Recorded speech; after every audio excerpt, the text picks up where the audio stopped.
தமிழகத்தில் என்றைக்கெல்லாம் ஜனநாயகம் மறுக்கப்படும் பொழுது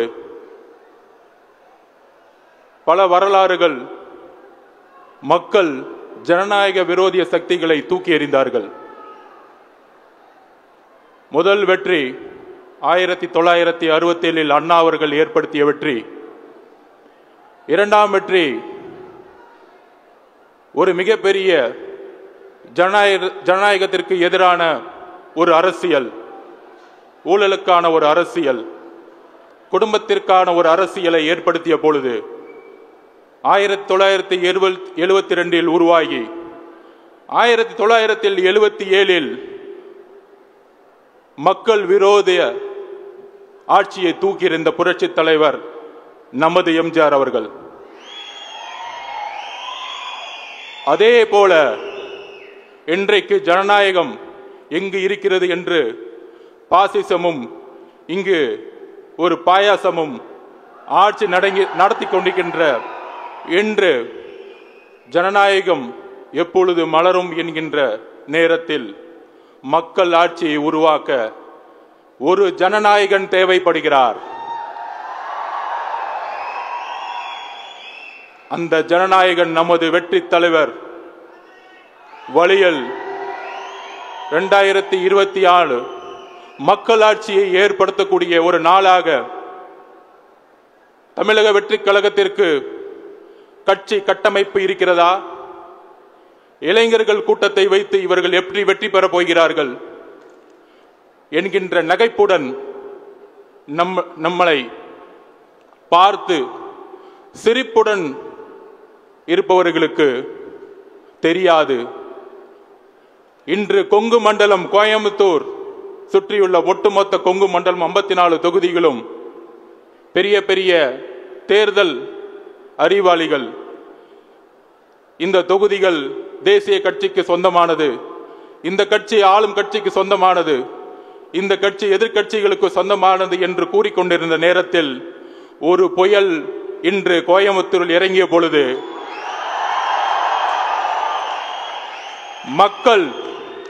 மக்களுடைய கட்டமைப்பே எங்களுடைய கட்சியினுடைய கட்டமைப்பை என்பதை உறுதிப்படுத்தினார்கள் எங்களுடைய தலைவருடைய வழியில். எல்லோரும் சொல்வது போல இந்த இந்தியாவில் மிக பழமை வாய்ந்த கட்சிகள் காங்கிரஸ், 100 வருடங்களுக்கும் மேற்பட்ட ஒரு காங்கிரஸ்.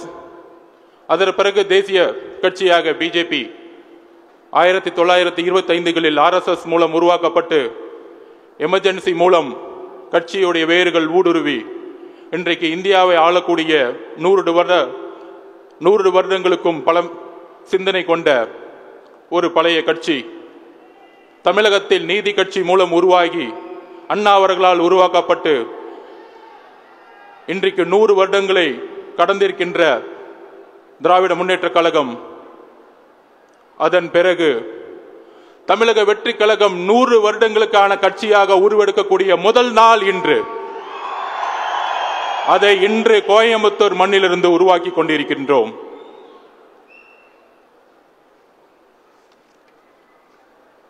தமிழகத்தில் 69,204 பூத்துகள், சுமார் 6,18,00,000 வாக்காளர்கள், பெண்கள் 3,14,00,000, ஆண்கள் 3,04,00,000. பெண்களுடைய எண்ணிக்கை தமிழகத்தில் அதிகம். ஒட்டுமொத்த பெண்களும் தமிழக வெற்றி கழகத்தில் எந்த அளவிற்கு ஒரு தாக்கத்தை ஏற்படுத்தி உள்ளார்கள் என்றால், இன்றைக்கு ஏர்போர்ட்ல வந்து இறங்கின பிறகு ரோட் ஷோ பிளான் பண்ணவே இல்லை. தலைவர் அவர்கள் வந்து இறங்குறாரு, நேரா வந்து இங்க இந்த வாக்குச்சாவடி முகவர்கள் கூட்டத்துக்கு வரணும்னு நினைச்சாரு. பட் இன்றைக்கு ஒட்டுமொத்த பெண்களுடைய கூட்டம் ஏர்போர்ட்ல இருந்து வழி நெடுங்கிலும் ஒரு வரவேற்பு இருக்கிறதே. இந்த வரவேற்பு தான் தமிழக வெற்றி கழகத்தினுடைய 2026க்கான நம்பிக்கையாக நாம் மக்கள் முன்பு மக்களிடம் இருந்து அந்த உறுதியை உள்வாங்குகிறோம். இப்ப இந்த பிரசன்டேஷன்ஸ், இந்த பயிற்சி அரங்கம், பயிற்சி பட்டறை தலைவருடைய உரைக்கு அப்புறம் தொடங்கும். அதற்கு முன்னாடி எதற்கு இந்த பயிற்சி பட்டறை? சுமார் 69,000 பூத்துக்கு மேல இருக்கக்கூடிய தேர்தல் அரசியலில் நாம் இன்றைக்கு இருக்கக்கூடிய ஜனநாயக விரோத ஆட்சியில் செய்யக்கூடிய தவறுகள் மட்டுமல்ல, மக்களுக்கு தேவையான, மக்களுக்கு இந்த 75 வருடங்கள் கிடைக்காத பல பிரச்சனைகள் உள்ளது. அந்த பிரச்சனைகளை கட்சியுடைய தலைமை உங்கள் மூலம் உள்வாங்க, அதற்கான ஒரு கட்டமைப்பை, பயிற்சியை உருவாக்க தலைவருடைய வழிகாட்டுதலில் நாம் இன்று உருவாக்கி கொண்டிருக்கின்றோம். கிட்டத்தட்ட இன்றைக்கு 24 சட்டமன்றம், அதுல பூத் மட்டும் பார்த்தீங்கன்னா 6781 பூத். QR கோடு மூலம் வருகை பதிவேடு பதியப்பட்டது. 100% வெற்றி இன்றைக்கு QR கோடு மூலம் நாம் உறுதிப்படுத்தி இருக்கின்றோம். இதுதான் எங்களுடைய வெற்றி. அதற்கு கடந்த 60 நாட்களாக கடுமையான உழைப்பு அண்ணன் திரு என் ஆனந்த் அவர்கள், பொதுச் செயலாளர், அவர் கொடுத்த தரவுகளை, டேட்டாவை வெரிஃபிகேஷன் மூலமாக செய்து, நிறைய பெரிய பெரிய கட்சிக்கெல்லாம் நான் பூத் மீட்டிங்ஸ் அட்டன் பண்ணியிருக்கேன். 60%க்கும் குறைவாகவே ஒரு நேரடியாக வாக்குச்சாவடி முகவர்களுடைய மீட்டிங்ல அட்டன் பண்ணுவாங்க. 100%ம் 10 நாட்களுக்கு முன்பே வருகை பதிவேடை பதிவு செய்து டேஷ்போர்ட் மூலம் இணைக்கப்பட்டு, அதற்கான டேஷ்போர்டையும் அப்ளிகேஷனையும் உருவாக்கி, இன்றைக்கு நீங்கள் வாட்ஸ்அப் குழுக்கள் மூலம் இணைக்கப்பட்டு, தமிழகத்தில் ஒரே கட்சியாக நாங்கள் உரிமை கோர முடியும். 100% வருகை பதிவேடு உறுதியானது என்று. இதுதான் பெரிய பெரிய அரசியல் அறிவாளிகள் கட்டமைப்பு தமிழக வெற்றி கழகத்திற்கு இருக்கிறதா என்கின்ற கேள்வி. ஆம், எல்லோரும் 30 வயதிற்கு கீழ் இருக்கக்கூடிய இளைஞர்கள் தான். நாங்கள் ஒற்றுக்கொள்கிறோம். 1967லும் 77லும் இதே 30 வயதிற்கு கீழ் உள்ள இளைஞர்கள் தான் ஆட்சி மாற்றமும் மக்களுடைய எழுச்சியும் உருவாகியது. இந்தி எதிர்ப்பு போராட்டத்தை உருவாக்கியது யார்? இளைஞர்கள். 30 வயதிற்கும் கீழ் உள்ள இளைஞர்கள். குண்டடிப்பட்டு செத்தது யார்? இளைஞர்கள். 30 வயதிற்கும் கீழ் உள்ள கல்லூரி மாணவர்கள். இன்று தெரிகிறதா எப்படி இந்தி எதிர்ப்பு போராட்டம் உரியதோ? அப்படி ஒரு புரட்சியை இன்று தமிழக வெற்றி கழகம் உருவாக்கி கொண்டிருக்கிறது. நாம் அமைதியாக நம்மளுடைய குறிக்கோளை நோக்கி செல்வோம். யாரும் ஒத்துக்க மாட்டாங்க. நம்மளாம் ஜெயிச்சிருவோமா? ஏன் ஒத்துக்கிறாங்க? ஏன் ஒத்துக்கணும்? மக்கள் முடிவு எடுத்துட்டாங்க. அதுக்கு சிம்பிளா சொல்லிடுறேன். நம்ம மீது தாக்குதல்கள் பார்த்தீங்கன்னா பயங்கரமா இருக்கும். பயங்கரமான தாக்குதல்கள் பொதுச் செயலாளர் மேல, தலைவர் மேல, நம்மளுடைய கட்சியுடைய கட்டமைப்பு மேல. ஏன்? மக்களுடைய ஆதரவு பெருக பெருக பயம் யாருக்கு வருகிறதோ அங்குதான் நாம் வெற்றியை ஆரம்பித்து விட்டோம். நாங்கள் விமர்சனத்தை பார்த்து பயப்படுவர்கள் அல்ல. ஏனென்றால் எங்களுக்கு எப்படி வெற்றி பெறும் என்பதை எங்களுடைய தலைவர் எங்களுக்கு வழிகாட்டி கொடுத்திருக்கிறார். அதனால்தான் மக்கள் ஆதரவுடன் இன்று அவர் ஜனநாயகனாக இருந்து கொண்டிருக்கிறார். ஒரு கட்சியுடைய கட்டமைப்புக்கு முக்கியமான காரணம் கொள்கைக்கு அப்புறம் கட்டமைப்பு. அந்த கட்டமைப்பை உருவாக்கக்கூடிய தலைவர். இன்றைக்கு பெரும்பாலும் ஒரு தலைவர்கள், அது ஆளும் கட்சியோ எதிர்கட்சியோ, ஒரு தலைவர்கள் ஒரு மாநாடு நடத்தினாலோ இல்ல ஒரு போராட்டம் நடத்தினாலோ மக்களை காசு கொடுத்து கூட்டிட்டு வரக்கூடிய ஒரு நிலைமை தான் இருக்கு. ஆனால் இன்றைக்கு பூத் லெவல் மீட்டிங் சொன்ன உடனே 100% இன்னைக்கு அட்டெண்டன்ஸ் வந்து ஃபுல் ஆகுதுன்னா இதுதான் தமிழக வெற்றி கழகத்துடைய உறுதி. அந்த கட்சி கட்டமைப்போட மக்களுடைய ஆதரவு. இன்றைக்கு எங்களுடைய தலைவர் அழைத்தால் 20 லட்சத்துக்கு மக்கள் அணி திரள்றாங்கன்னா இந்த வாக்குச்சாவடி முகவர்களோடு இங்க நிறைய பேர் லெப்ட்ல இருந்துட்டு இருக்காங்க பாருங்க. எப்படி வந்தாங்கன்னா காலேஜ் தலைவர் வரும்போது பின்னாடியே இளைஞர்கள் கூட்டம் வந்துருச்சு, ஒரு 5000 பேர். அவங்களை கட்டுப்படுத்த வேண்டியதா இருக்கு. இந்த ஒரு இளைஞர்களுடைய எழுச்சி, இந்த ஒருவர்களுடைய கடந்த 30 வருஷமா நானும் பார்த்துட்டு இருக்கேன். இளைஞர்கள் எப்பொழுதும் அரசியல இவ்வளவு ஆர்வமா இருந்ததே இல்லை. அதற்கு எங்களுடைய தலைவர்களுக்கு நாங்கள் நன்றி சொல்லணும். ஏன்னா எல்லாருக்கும் 70-75 வயசு ஆயிருச்சு. ஒரே மாவட்ட நான் சொல்றேன், மித்த கட்சியோடைய கட்டமைப்பு எப்படி இருக்குன்னு நான் வேலை செஞ்சிருக்கேன். 40 வருஷமா ஒரே மாவட்ட செயலாளர். அந்த 40 வருஷத்துக்கு கீழே மேல குடும்பத்துல ஒரே இளைஞரணி தலைவர், 60 வயசுல இளைஞரணி தலைவரா ஒருத்தர் இருப்பாரு. அப்படியே பாத்தீங்கன்னா கட்சியோட கட்டமைப்பு பாத்தீங்கன்னா அப்படியே 40 வருஷமா ஒரே மாவட்ட செயலாளர். அந்த 40 வருஷம் மாவட்ட செயலராக இருந்ததோடைய வெற்றி என்னன்னா, இவங்க சொல்றாங்களே மீடியாலாம், கோயம்புத்தூர்ல அந்த மாவட்ட செயலர் எவ்வளவு பெரிய ஆள் தெரியுமா? ஒண்ணுமே இல்ல, 30 வருஷமா ஊழல் பண்ணி மெடிக்கல் காலேஜ் கட்டி செட்டில் ஆயிருக்காங்க. அதான் ஈடி வந்துருச்சு, அதான் ஈடி வந்துட்டு இருக்கு, அதான் ரைடு வந்துட்டு இருக்கு. நீங்க ரைட பார்த்து பயந்துட்டு இருக்கீங்க. நாங்கள் மக்கள் ஆதரவை உருவாக்கி கொண்டிருக்கிறோம். இதுதான் தமிழக வெற்றி கழகத்துடைய எங்களுடைய வெற்றி. 30 வருஷமா பண்ண பாவம், மக்களுடைய ஊழல், மக்களுடைய வேர்வை, உழைப்பு எல்லாத்தையும் சுரண்டி நீங்கள் பெரிய மாவட்ட செயலராக இருந்து கொண்டிருக்கலாம். ஆனால் மக்கள் இந்த 30 வருஷ ஊழலை தூக்கி எறியக்கூடிய 2026க்கு எதிர்கட்சி ஆளுங்கட்சி ஒரு அதிருப்தியில் இருக்கும் பொழுது தமிழக வெற்றி கழகம் தான் ஒரு மாற்றத்தை உருவாக்கும் என்பதை மக்கள் புரிந்து கொண்டார்கள். சோ அப்படி ஒரு காலகட்டம் 77 எப்படி ஏற்பட்டதோ அப்படி ஒரு காலகட்டம் தான் இன்றைக்கு 2026 நம்முன் இருக்கிறது. ஆனால் நாம் செய்யக்கூடிய பணிகள் என்ன? தலைவருடைய பணி தொடர்ந்து கொண்டிருக்கிறார்.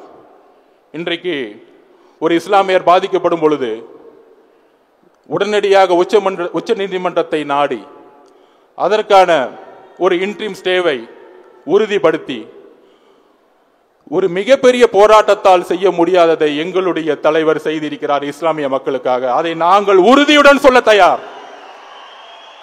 கத்தியின்றி ரத்தமின்றி மிகப்பெரிய போராட்டங்கள், ஆர்ப்பாட்டங்கள், நாடகத்தனமான போராட்டங்கள் இல்லாமல் உச்ச நீதிமன்றத்தை அணுகி ஒட்டுமொத்த இஸ்லாமிய மக்களுடைய ஒப்பு சொத்துக்களை காப்பாற்றிய தலைவர் எங்களுடைய தலைவர். இதை நாங்கள் மக்கள் முன் தைரியமாக பதிவு செய்கிறோம். வேற எந்த கட்சியும் பதிவு செய்ய முடியாது. ஏனென்றால் நாங்கள் உண்மையாக உழைத்துக் கொண்டிருக்கிறோம் மக்களுக்காக. இப்படி ஒவ்வொரு பிரச்சனையும் உண்மையாக தமிழக வெற்றி கழகம் கையில் எடுத்து போராடி எங்களுக்கான போராட்ட காலத்தை நீங்கள் சொல்லி எப்படி போராட்ட காலத்தை உருவாக்கணும்னு தெரியாது. சும்மா போர்டு பிடிச்சிட்டு ஒரு ஓரமா ஒரு 100 பேர் நின்றுட்டு மீடியா முன்னாடி நின்றுட்டு 6 மணிக்கு மேல டைம் ஆயிருச்சு போலீஸ் என்ன விட்டுருங்க சொல்றது உருவாக்கக்கூடிய தமிழக வெற்றி கழகம் எங்களுது அல்ல. எழுதி கொள்ளுங்கள். தமிழகம் பாராத மிகப்பெரிய புரட்சியை அடுத்த 12 மாதத்தில் உருவாக்க போகிறது தமிழக வெற்றி கழகம். எழுதி வைத்துக் கொள்ளுங்கள். அண்ணா சொல்லுவார், விமர்சிப்பவர்கள் விமர்சிக்கட்டும், நாம் தாங்கி தாங்கி வலிமையை ஏற்படுத்துவோம். தாக்குபவர்கள் தாக்கி தாக்கி தங்களுடைய வலிமையை இழக்கட்டும். நாம் வலிமையை ஏற்படுத்த நமக்கான கட்டமைப்பை, நமக்கான பயிற்சியை தலைவருடைய வழியில் நாம் இன்று உருவாக்கி கொண்டிருக்கிறோம் தோழர்களே. இன்றைக்கு இப்பொழுது தலைவர் அவர்கள் அந்த பிரசன்டேஷன் உங்க முன்னாடி ஸ்கிரீன்ல இருக்கும். தலைவர்கள் அவர்கள் ஒரு டேட்டாவை, ஒரு தரவுகள் அடங்கிய ஒரு புத்தகத்தை கொடுப்பாங்க. அதோட சேர்ந்து ஒரு பென்டிரைவை கொடுப்பாரு, மாவட்ட செயலர்கள் கொடுப்பாங்க. இதோடைய தொடர்ச்சியா மாவட்ட செயலாளர்கள் ஒவ்வொரு தொகுதியிலையும் தனக்கான பயிற்சி, தனக்கான வாக்குச்சாவடி முகவர்களுக்கு பயிற்சி எப்படி கொடுக்கணும், அதோடைய தரவுகள் என்ன. 2016 2021 தேர்தல் பார்த்தீங்கன்னா ரொம்ப குரூஷியலான எலெக்ஷன். 2026 அப்படி ஒரு மிகப்பெரிய நம்ம வெற்றியை உருவாக்கணும்னா பூத் வைஸ் எந்தெந்த தொகுதியில் எந்தெந்த கட்சிகள் எந்தெந்த ஓட் வாங்கியிருக்காங்க அப்படிங்கிறத வந்து 234 தொகுதிக்கும் அந்த தரவுகளை தலைவருடைய வழிகாட்டுதல் உருவாக்கி இன்றைக்கு மாவட்ட செயலாளருக்கு வந்து நம்ம கொடுக்க போறோம். அதுல நீங்க பார்த்திருப்பீங்க, ஒவ்வொரு ஒட்டப்பிடாரம் அப்படின்னா இவ்வளவு பூத் இருக்குன்னா ஒவ்வொரு பூத்துல தகவல் வந்து ஆல்ரெடி எலெக்ஷன் கமிஷன்லயே வந்து ரிசல்ட்ஸ்ல இருக்கும். ஒரு பூத்துல ஒரு தொகுதி டிஎம்கே 300 ஓட்டு வாங்கியிருப்பாங்க, அடுத்தவங்க ஏடிஎம்கே 250 ஓட்டு வாங்கியிருப்பாங்க. அப்ப இந்த புத்தகத்தின் அடிப்படையில் தோழர்களே கொஞ்சம் அமைதியா எனக்காக நமக்காக அந்த புத்தகத்தின் அடிப்படையில் எவ்வளோ வெற்றி பெறக்கூடிய வேலைகளை நம்ம செய்யணும் அப்படிங்கிறத இந்த புத்தகம் வந்து உங்களுக்கு விளக்கம். ஒவ்வொரு பூத்திலும் எந்த கட்சிகள் வந்து போன தேர்தல்களில் வந்து ஓட்டு வாங்கியிருக்காங்க அப்படிங்கிறது இருக்கும். அதோட பென்ட்ரைவ் வந்து பார்த்தீங்கன்னா ரீசெண்டா தேர்தல் கமிஷன் வந்து வாக்காளர்களுடைய லிஸ்ட்டை வந்து ரிலீஸ் பண்ணியிருக்கிறாங்க. அதோடைய லேட்டஸ்ட் ஓட்டர்ஸோடைய பூத் வைஸ் லிஸ்ட் அந்த பென்ட்ரைவ்ல இருக்கு. அண்ணா சொன்ன மாதிரி ஒரு பூத்துல மினிமம் 300 - 400 குடும்பங்கள் இருக்கும். அந்த குடும்பத்தை எப்படி நம்ம அணுகணும், பிரச்சனைகள் என்ன, அந்த பிரச்சனைகளை வந்து மாவட்ட செயலாளர்கள் சட்டமன்ற பொறுப்பாளர்கள் எப்படி வந்து அந்த பிரச்சனைகளை சொல்லி அவங்க குரல் கொடுக்கணும், உதவி செய்யணும். அந்த பிரச்சனைகள் சட்டமன்றம் மூலமா ஜோனல் கமாண்டுக்கு வந்து தகவல் தெரிவிச்சு அந்த பிரச்சனைகளை எப்படி போராட்டம் மூலியமாகவோ உதவி மூலமாகவோ கட்சியினுடைய உதவிகள் மூலம் நம்ம கையாளுவது, ஜோனில் இருந்து கட்சியுடைய ஹெட் குவார்ட்டர்ஸ் அந்த தகவலை உள்வாங்கி தலைவர்களிடம் கொண்டு சென்று எந்த விதமான கட்டமைப்புடன் போராட்ட களத்தை உருவாக்குவது. அதோடு சேர்ந்து இன்றைக்கு வழக்கறிஞர் அணியோடைய 300 பேரும் ஐடி விங்கோடைய 300 பேரும் இங்க இருக்கிறாங்க. எப்படி ஒரு கோஆர்டினேஷன் உருவாக்குறதுக்காக இந்த தரவுகளை வந்து இப்ப வந்து தலைவர் அவர்கள் கொடுப்பாரு. இதற்கு பின்பு பயிற்சி பட்டறை உருவாகும். நம்ம வந்து பெரிய ஒரு பயிற்சி பட்டறையை நம்ம வந்து கலந்துரையாடலாம். அரசியல் இன்று பேசக்கூடிய சபை அல்ல, இது ஒரு கல்லூரி, இது ஒரு பயிற்சி. அரசியலை தவிர்த்து இந்த கல்லூரியை கொடுத்த தாளாளர் அவர்களுக்கு நன்றி தெரிவித்து நம்மளுடைய பயிற்சியை இன்றைக்கு உருவாக்கி தலைவர்களுடைய வழியில் 100 வருடங்களுக்கான கட்சியாக இதை நாம் உருவாக்க இன்றையிலிருந்து நாம் அடியெடுத்து வைத்து மக்கள் துணையுடன் ஒரு ஜனநாயக ஆட்சியை உருவாக்குவோம். நன்றி, வணக்கம். இந்த பிரசன்டேஷன் அந்த பிரசன்டேஷன் காமிச்சிருங்க. பிரசன்டேஷன் இந்த புக்கு எப்படி இருக்கு? புக்கை காமிச்சிட்டு இதுதான். இது பார்த்தா அவங்களுக்கு தெரியும். வாக்குச்சாவடி வியூகம் சேலம் தெற்கு 2021 ரிசல்ட். Next page. இதுல ஃபுல் எண்ணிக்கைகள் வந்துடும். ஆண் பெண்கள் எவ்வளோ, விகிதாச்சாரம் எல்லாமே உங்களுக்கு வந்து கொடுத்துருவோம். உங்களுடைய கைபேசிக்கே வந்து டிஜிட்டலா வந்து பூத்தோடைய ஒவ்வொரு மெம்பருக்கும் கொண்டு வந்து சேர்த்துருவோம். உங்களுடைய பூத்துக்கு எவ்வளவு வாக்காளர்கள் இருக்கிறாங்க, எத்தனை குடும்பம் இருக்கு, அதுக்கப்புறம் போன எலெக்ஷன்ல ஒவ்வொரு பூத்துலையும் எந்தெந்த கட்சிகள் வெற்றி பெற்றிருக்கு, அவங்களுடைய ஓட் பேங்க் என்ன அப்படிங்கறத வந்து உங்களுடைய கைபேசிக்கு வந்து சேர்ந்துரும். நெக்ஸ்ட். இது மாதிரி தான் இருக்கும். அது முன்னாடி பேஜ் போங்க. முன்னாடி பேஜ் இப்படிதான் இருக்கும். சேலம் தெற்கு 2021 வாக்குச்சாவடி எண்ணிக்கை 264. அப்ப சேலம் தெற்குல இருக்கக்கூடிய இன்னைக்கு இருக்கக்கூடிய தோழர்கள், சேலம் அப்படி இருக்கிறவங்க சேலம் தெற்கு கை தூக்குங்க. ஓகே. இப்ப சேலம் தெற்குல இருந்து வந்தவங்களுக்கு உங்களுடைய கைபேசிக்கு இந்த ரிசல்ட் எல்லாமே உங்களுக்கு வந்துடும். சோ உங்க பூத்துல எந்தெந்த கட்சிகள் அந்தந்த கட்சியுடைய வாக்குச்சாவடி முகவர்கள் எந்த அளவுக்கு பணி செஞ்சுட்டு இருக்காங்கிறத உங்க கண்ணு முன்னாடி பார்க்கலாம். அவங்க எல்லாம் வந்து வேலை செய்ய ஆரம்பிச்சிருப்பாங்க. நம்ம இன்றையிலிருந்தே வேலை செய்ய ஆரம்பிக்கணும். அதுக்கான பயிற்சி பட்டறைகள் மாவட்ட செயலருக்கான பயிற்சி பட்டறைகள்லாம் வந்து தலைவர் வந்து உடனே தொடங்க சொல்லியிருக்கிறாரு. ஸோ இதை வந்து கைபேசி மூலம் உங்களை இணைக்கக்கூடிய நாள் தான் இன்னைக்கு. உங்களுடைய நம்பர்ஸ் எல்லாமே இன்னைக்கு எல்லாம் வாங்கிட்டோம். ஸோ அந்த 264 பூத்துல ஃபர்ஸ்ட் பூத் போங்க. நெக்ஸ்ட் நெக்ஸ்ட் நெக்ஸ்ட் இதில் பார்த்தா உங்களுக்கு தெரியும். அதில் வந்து ஃபர்ஸ்ட் பூத் பார்த்தீங்கன்னா வாக்காளர் எண்ணிக்கை 781. அதில் டிஎம்கே எவ்வளோ வாங்கியிருக்காங்க, ஏடிஎம்கே எவ்வளோ வாங்கியிருக்காங்க, 2 பேத்துக்கு எவ்வளோ வாக்கு சதவீதம். இதை 2026 280 டிஎம்கேனா நம்ம 350 மாத்தி காமிக்கணும் அந்த பூத்துல இருக்கவங்க. இதுதான் நம்மளுடைய குறிக்கோள். தோழர்களே, நம்மளுடைய தலைவர் அவருடைய உழைப்பை தன்னுடைய வேர்வை மூலம் சிந்தி மிகப்பெரிய பிரச்சார திட்டத்தை உருவாக்கிடுவார். ஆனால் ஒவ்வொரு பூத்தோடைய வெற்றியும் உங்கள் கையில் இருக்கிறது. அதை மனசு வச்சுக்குவாங்க. சொன்ன மாதிரி இந்த தொகுதியில 280 ஓட்டு டிஎம்கே வாங்கியிருக்காங்கன்னா அப்ப நம்மளுடைய உழைப்பு அந்த பூத்ல இருக்கக்கூடிய இன்னைக்கு ஒரு ஆளுக்கு தான் வாய்ப்பு வர முடிஞ்சு. ஏன்னா கிட்டத்தட்ட இதோடைய ஹாலுடைய கெப்பாசிட்டி 10,000 பேரு. அப்படி இருக்கும் பொழுது அந்த பூத்துல எப்படி நம்ம டார்கெட் வச்சு 350 பேரை நம்ம வந்து மக்கள்கிட்ட நம்ம நம்பிக்கை ஏற்படுத்தணும். நம்ம கட்சியுடைய தலைவருடைய வார்த்தைகள், குறிக்கோள்கள், கொள்கைகள், கட்டமைப்பு, எதிர்காலத்தில் வந்தா என்ன செய்ய போறோம் அப்படிங்கிற தரவுகள் எல்லாம் உங்களை நோக்கி வரும் பொழுது நீங்கள் ஒரு பிரச்சாரகராக மாற வேண்டும்.